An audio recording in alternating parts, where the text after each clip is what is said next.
Assalamualaikum warahmatullahi wabarakatuh. Halo, perkenalkan nama saya Nur Saadah dengan NIM K71212111 dari kelas 1B Pendidikan Guru Sekolah Dasar Fakultas Keguruan dan Ilmu Pendidikan Universitas 11 Maret Surakarta. Pada kesempatan kali ini, saya akan menjelaskan tentang Pancasila sebagai solusi persoalan bangsa dan negara, studi kasus korupsi. Ya, pada kesempatan kali ini kita akan membahas tentang Pancasila sebagai solusi persoalan bangsa dan negara, studi kasus korupsi.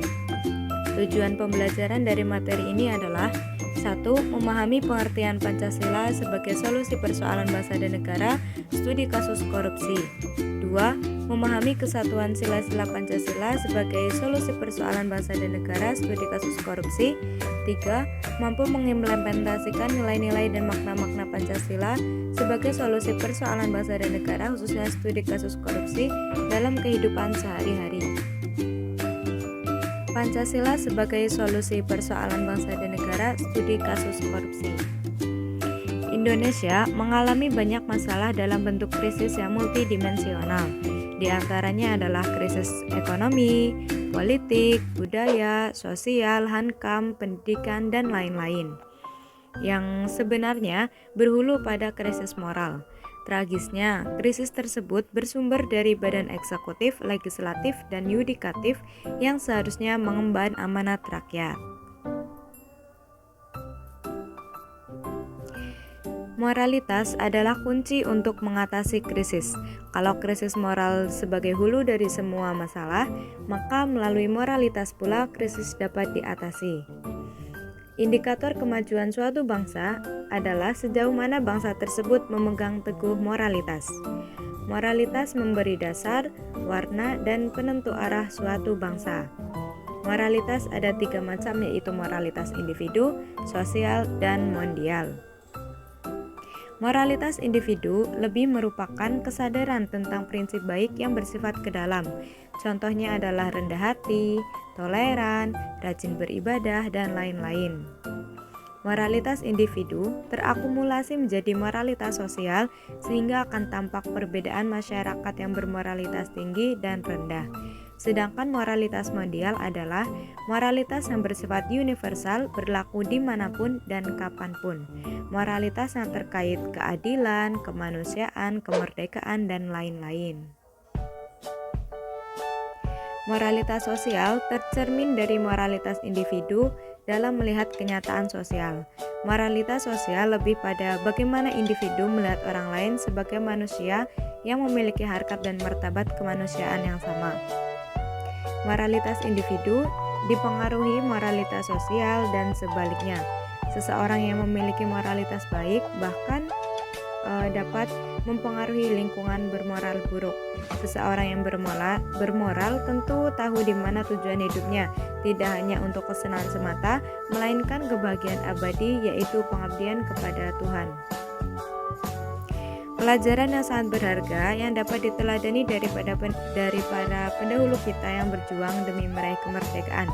Dasar moral yang melandasi perjuangan mereka terabadikan dalam pembukaan Undang-Undang Dasar Negara Republik Indonesia tahun 1945 yang termuat dalam alinea-alineanya. Apabila ditilik dari pembukaan Undang-Undang Dasar Negara Republik Indonesia tahun 1945, tampak jelas bahwa moralitas sangat mendasari perjuangan merebut kemerdekaan dan bagaimana mengisinya. Alasan dasar mengapa bangsa Indonesia harus merebut kemerdekaan karena penjajahan bertentangan dengan nilai kemanusiaan dan keadilan, termuat dalam alinea 1. Secara eksplisit, Founding Fathers mengatakan bahwa kemerdekaan dapat diraih karena rahmat Allah dan adanya keinginan luhur bangsa, termuat dalam alinea 3. Di dalam membangun negara, ke depan diperlukan dasar-dasar nilai yang bersifat universal, yaitu nilai ketuhanan, kemanusiaan, persatuan, kerakyatan, dan keadilan. Moralitas saat ini menjadi barang yang sangat mahal, karena semakin langka orang yang masih betul-betul memegang moralitas tersebut. Namun, dapat juga dikatakan sebagai barang yang murah karena banyak orang mengabaikan. banyak orang yang menggadaikan moralitas hanya dengan beberapa lembar uang. Korupsi sendiri secara harfiah diartikan sebagai kebusukan, keburukan, kebejatan, ketidakjujuran, dapat disuap, tidak bermoral, penyimpangan dari kesucian. Tim penulis buku pendidikan anti korupsi tahun 2011 halaman 23. Kasus korupsi yang terjadi di Indonesia semakin menunjukkan eskalasi yang begitu tinggi. Penyelesaian korupsi dapat diselesaikan melalui berbagai cara atau pendekatan eksternal maupun internal. Pendekatan eksternal yaitu adanya unsur dari luar diri manusia yang memiliki kekuatan memaksa orang untuk tidak korupsi. Contoh kekuatan eksternal misalnya hukum, budaya, dan watak masyarakat. Dengan penegakan hukum yang kuat akan menggelintir korupsi. Begitu juga dengan budaya dan watak masyarakat yang anti korupsi jika menjadikan seseorang enggan melakukan korupsi. Kemudian kekuatan internal adalah kekuatan yang muncul dari dalam individu dan mendapat penguatan melalui pendidikan dan pembiasaan. Pendidikan yang terpenting terutama dari keluarga, kemudian diperkuat dengan pendidikan formal maupun non-formal di sekolah. Maksud dari membangun kesadaran moral anti korupsi berdasarkan Pancasila adalah membangun mentalitas melalui penguatan eksternal dan internal tersebut dalam diri masyarakat. Nilai-nilai Pancasila apabila betul-betul dipahami, dihayati, dan diamalkan tentu mampu menurunkan angka korupsi. Penanaman satu sila saja, misalnya ketuhanan Yang Maha Esa, apabila bangsa Indonesia menyadari jati dirinya sebagai makhluk Tuhan, tentu tidak akan mudah menjatuhkan martabat dirinya ke dalam kehinaan dengan melakukan korupsi. Perbuatan korupsi terjadi karena hilangnya kontrol diri dan ketidakmampuan untuk menahan diri melakukan kejahatan.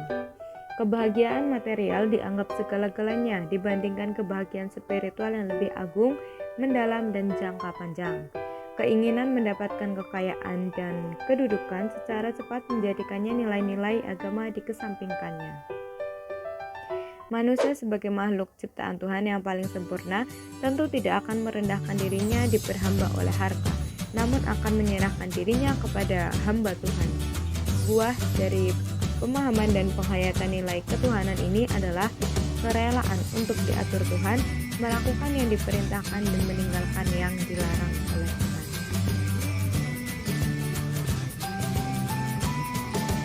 Penanaman satu nilai tentunya tidak cukup, memang jika tidak bisa dalam konteks Pancasila, karena nilai-nilai Pancasila merupakan kesatuan organik yang tidak dapat dipisahkan satu dengan yang lain.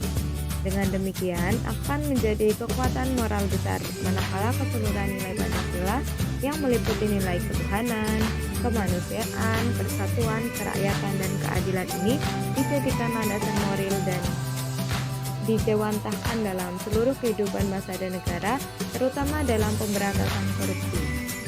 Penanaman nilai Pancasila sebagaimana tersebut di atas paling efektif adalah melalui pendidikan dan media.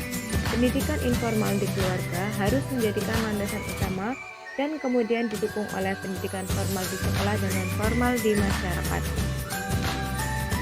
Kasus-kasus besar yang terjadi di Indonesia seperti korupsi yang menjadi budaya di masyarakat kita, birokrasi yang korup yang menjadikan masyarakat kita terdidik secara tidak langsung. Semua urusan bisa lancar apabila ada uang suap. Masalah jeratan hukum bisa dibantu dan direkayasa dengan bantuan uang.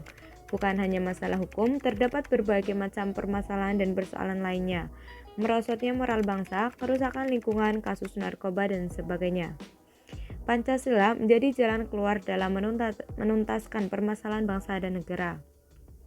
Di dalam Pancasila terdapat nilai-nilai dan makna-makna yang dapat diimplementasikan dalam kehidupan sehari-hari. Yang pertama ada sila ketuhanan Yang Maha Esa. Secara garis besar mengandung makna bahwa negara melindungi setiap pemeluk agama untuk menjalankan ibadahnya sesuai dengan ajaran agamanya. Menjamin berkembang dan tumbuh suburnya kehidupan beragama di Indonesia, dan toleransi dalam beragama, yakni saling menghormati kebebasan menjalankan ibadah sesuai dengan agama dan kepercayaan masing-masing. 2. Sila kemanusiaan yang adil dan beradab. mengandung makna bahwa setiap warga negara mendapatkan perlakuan yang sama di mata hukum, karena Indonesia berdasarkan atas negara hukum, mengakui persamaan derajat, persamaan hak, dan persamaan kewajiban antara sesama manusia, menempatkan manusia sesuai dengan hakikatnya sebagai makhluk Tuhan, menjunjung tinggi nilai kemanusiaan, bertingkah laku sesuai dengan adat dan norma yang berlaku di masyarakat. Yang ketiga, sila persatuan Indonesia, mengandung makna bahwa seluruh penduduk yang mendiami seluruh pulau yang ada di Indonesia ini merupakan saudara tanpa pernah membedakan suku, agama, ras, bahkan adat istiadat atau kebudayaan. Menjaga persatuan dan kesatuan bangsa Indonesia, rela berkorban demi bangsa dan negara, menumbuhkan rasa senasib dan sepenanggungan. Yang keempat ada sila kerakyatan.